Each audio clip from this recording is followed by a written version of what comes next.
Ditambah ada plot twist yang membuat film ini agak gila sih. Tapi karena saya sudah terlanjur gila menikmati sajian akhir di babak ketiga, ternyata lumayan seru juga. Aksi kejar-kejaran dan bunuh-bunuhan itu terjadi dan membuat film ini menjadi liar ngawurnya.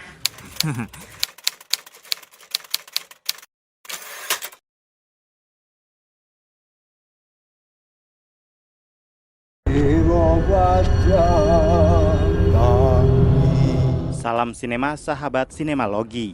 Iblis dalam Kandungan 2 Deception adalah film horor yang disutradarai Johansha Jumberan. Film ini dibintangi Denira Wiraguna, Widi Mulia, Muhammad Adiat, Munggaran Meldrat, Ananda George, Randy Harpy, Dayu Yanto, Gusti Gina, Pipin Putri, Alvaro Axela, dan lain-lain. Film ini bercerita tentang Amelia yang diperankan Widi Mulia yang kembali ke rumah lama bersama anak angkat yaitu Alani yang diperankan Denira Wiraguna dan Vito yang diperankan Muhammad Adiat setelah kematian sang suami. Amelia yang sedang hamil tua dan hendak memasuki hari kelahiran diberi saran oleh Dr. Iman yang diperankan Randy Harpy untuk opname agar mengurangi resiko persalinan. Amelia setuju walau harus pindah rumah sakit demi keselamatan sang bayi. Namun harapan akan keselamatan berubah menjadi ancaman saat terungkap konspirasi antara Dr. Iman dan pihak rumah sakit. Alani, Vito, dan Bara, kakak kelas Alani, harus berjuang untuk menyelamatkan Amelia dan bayi yang terancam terperangkap dalam teror yang semakin mencekam.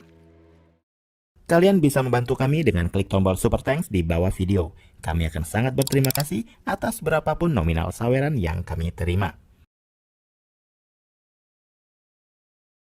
Sekiranya ganti sutradaranya pun film sequel ini gak mengalami perubahan yang signifikan.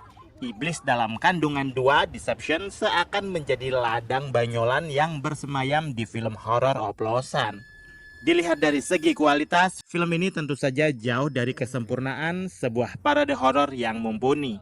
Namun bila dilihat dari sisi komersil, dari point of view inilah kenapa film jenis ini masih tetap terus diproduksi. Karena pangsa pasarnya belum punah dan terus bertambah. Kalau di film pertama yang mengandung bayi iblis adalah Nafa Urbach, kini di film kedua yang mengandung adalah Widi Mulia. Masih melanjutkan peran sebagai kakak beradik, ada Denira Wiraguna dan M. Adiat yang masih memerankan Alani dan Vito. Walaupun ada adegan di kuburan, tapi Alani gak lagi gali-gali kubur dengan estetik. Sepertinya dia lebih pintar dari film yang terdahulu. Beberapa pemain lama hadir lagi sebagai penghubung cerita walau sebenarnya gak penting juga.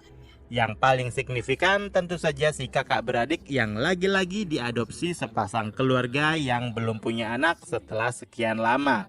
Dan juga ada si dokter yang muncul di film pertama, kini dimunculkan lagi dan perannya cukup banyak kali ini.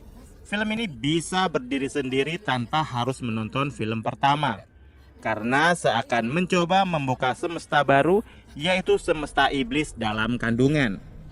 Kalau disuruh memberikan perbandingan secara value, bagusan mana yang pertama atau yang kedua? Di mata saya ya gak ada yang bagus.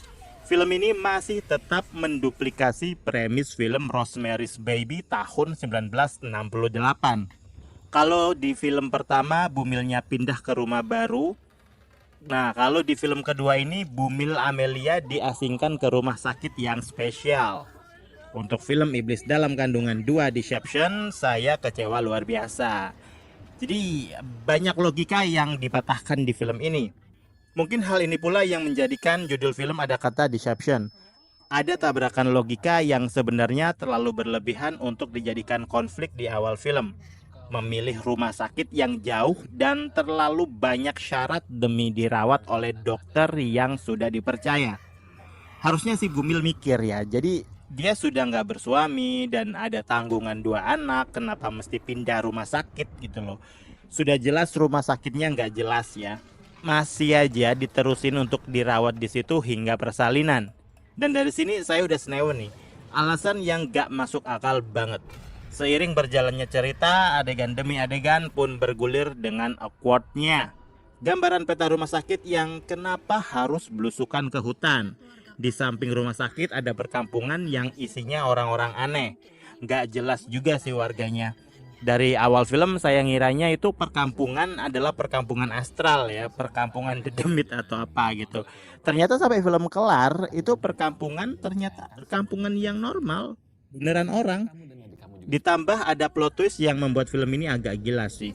Tapi karena saya sudah terlanjur gila menikmati sajian akhir di babak ketiga, ternyata lumayan seru juga. Aksi kejar-kejaran dan bunuh-bunuhan itu terjadi dan membuat film ini menjadi liar ngawurnya. Nama Johansa Jumberan memang baru familiar belakangan semenjak film yang dia sutradarai yaitu Saranjana Kota Goib sukses di pasaran.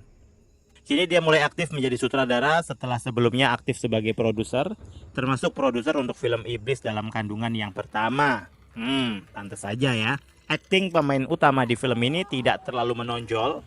Sebagai perempuan hamil, sebagai ibu tidak ada yang istimewa.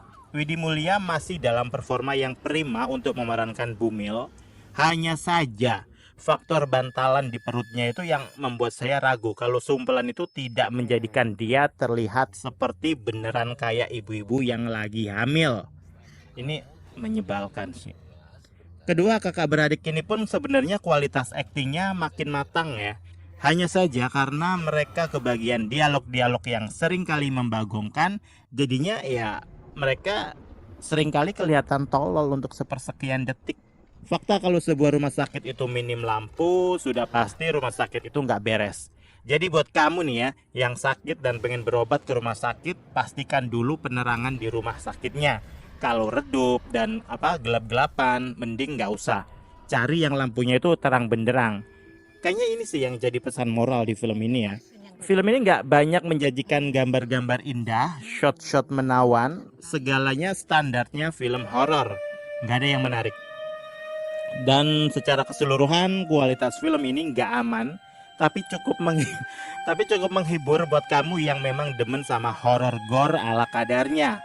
Lebih menghibur sih dari yang pertama, dikit. Demikian video reaksi dari film Iblis dalam Kandungan 2 Deception yang tayang di bioskop. Silakan like, komen, dan subscribe kanal ini. Cek juga akun-akun media sosial Sinemalogi. Dan sekali lagi jangan lupa bersinema dahulu, berbahagia kemudian.